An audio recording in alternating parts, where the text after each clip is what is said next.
ज्ञानं ज्ञेयं परिज्ञाता त्रिविधा कर्म चोदना करणं कर्म कर्तेति त्रिविधा कर्म संग्रहः.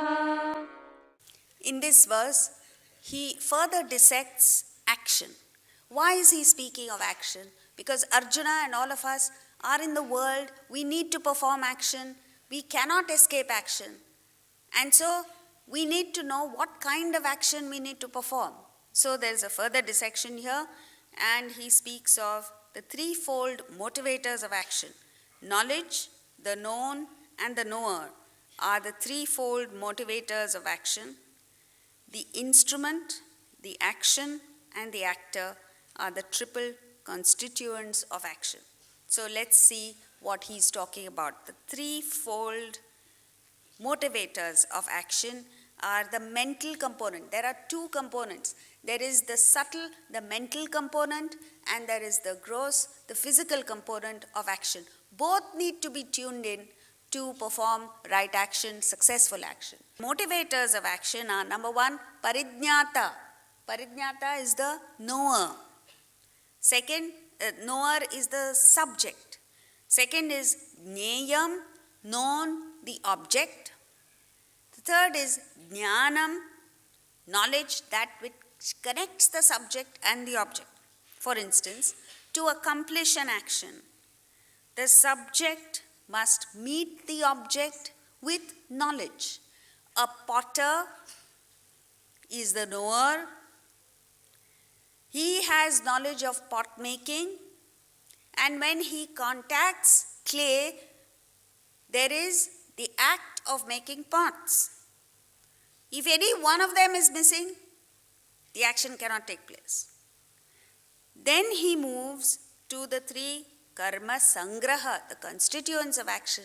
The physical components of the action are, number one, karta, actor. Karanam, instrument. Every actor needs an instrument with which to perform the action. And the third is karma, the actual action itself. For instance, let's take the example of surgery. The surgeon is the karta, actor. The surgical instruments are the karanam, instruments, and the actual surgery is karma. So, this action, the physical component of action, has to be backed by the mental component, because very often you find that beautiful ideas, good ideas, don't lead to fruition because the physical component is missing. On the other hand, actions become imperfect because the subtle, the mental component has not been tuned up. So, in other words, both are needed for perfect action. Arjuna is on, all of us are acting from morning to evening. You find sometimes, in spite of your best efforts, it's a failure. It doesn't come up to the mark, the action. So then you need to look within and say, what went wrong?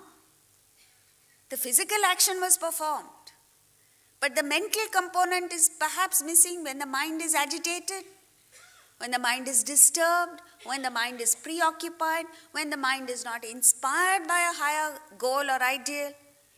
You are performing the action, but it falls flat.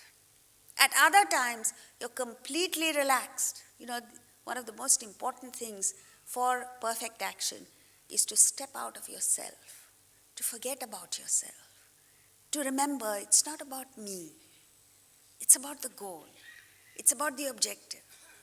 And the more you are able to just set aside your selfishness, set aside the concept of I am doing it, and just engross yourself in the very action, find fulfillment in the action, give of yourself wholeheartedly, the action somehow comes out perfect.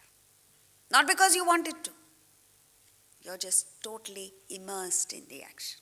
So therefore, these are the physical and the mental components of action. And now he moves on to verse 19.